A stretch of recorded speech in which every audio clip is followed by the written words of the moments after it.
Thank you, everyone. I'm glad to be here with you on today. I was supposed to be here before, but finally we were able to make it. And so again, to JNF, appreciate it. I want to get right into this here because I'll have a chance to speak with you a few times through the conference. October the 7th,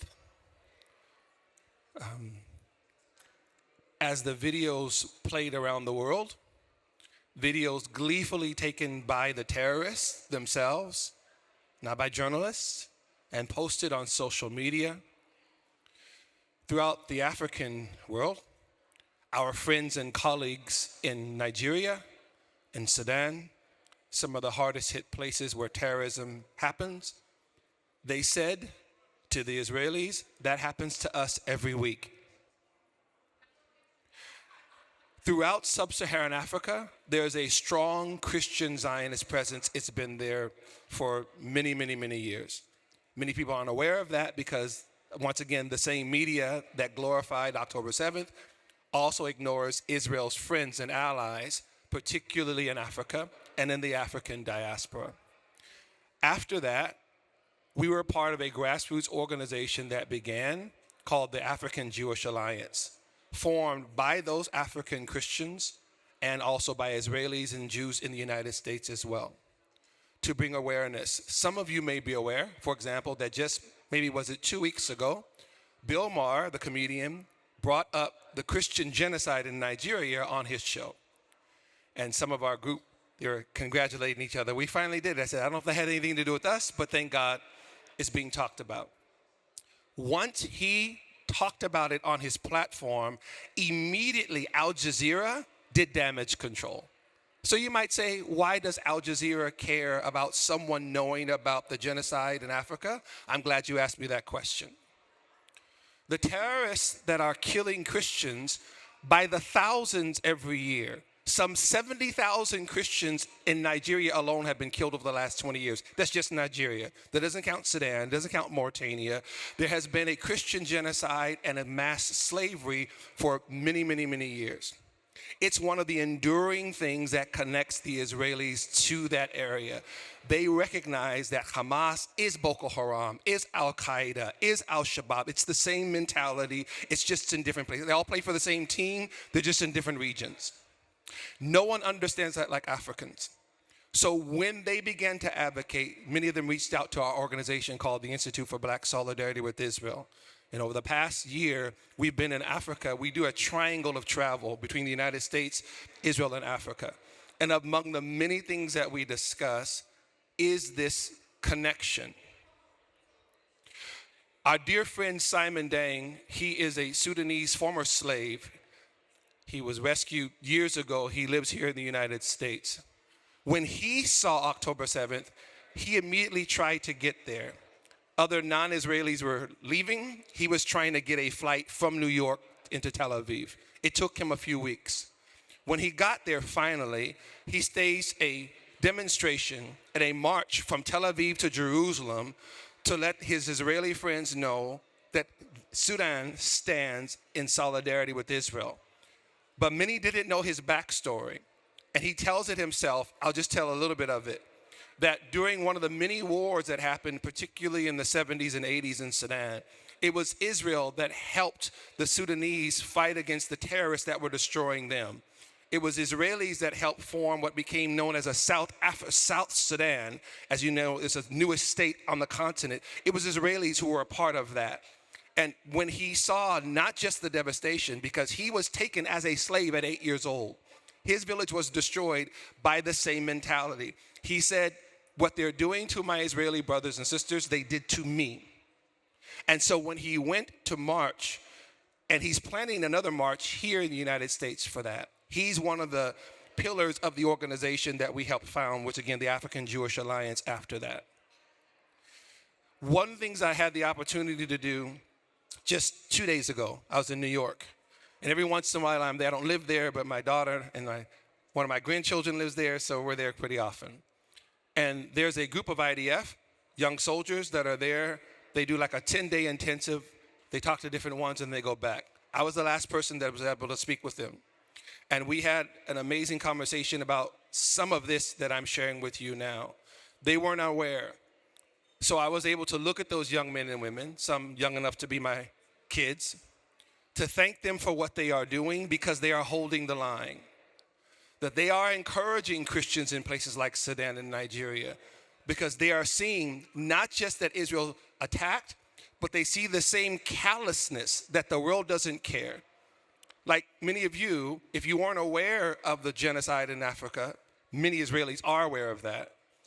One of the reasons you may not be aware is because it's not talked about. It's not discussed.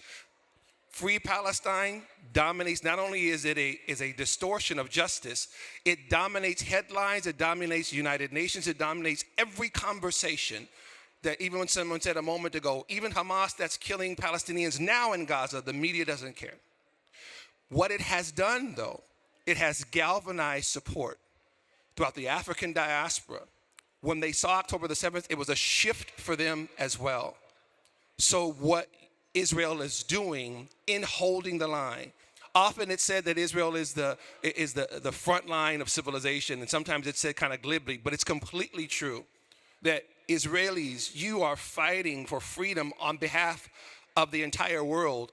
We know that your immediate issue is your home and your family, and rightly so. And you may not always be aware, and this is what I was able to share with those young IDF soldiers. They just sat and they began to ask questions. They weren't aware of the global impact of what their courage and what their sacrifice and what their commitment is actually doing. It is stealing the spine of other people who want to simply live in peace, who want their kids to go to school and come back home, who want to grow up and see their children and their grandchildren, who just want something basic and simple like that. They see Israel fighting on their behalf as well. So this is part of what drives us to what we're doing. This is part of what it is what we do. I'll say this as well. Long before we started the Institute for Black Solidarity with Israel, which began in 2013, ironically the same year that my daughter-in-law Olga's father started his organization in South Africa. We started them on the same year. We didn't even know each other. We met each other a couple of years later. My daughter met his son, and that's how all that happened and everything. But none of this was planned other than God planning it himself. But when we did that, before that happened, as a young pastor in the 1990s, our church would have persecuted church conferences. We adopted certain nations, particularly Sudan. I became aware of the slaughter of Christians in the 1980s in college. So this was something I was already aware of, and it became a passion for me.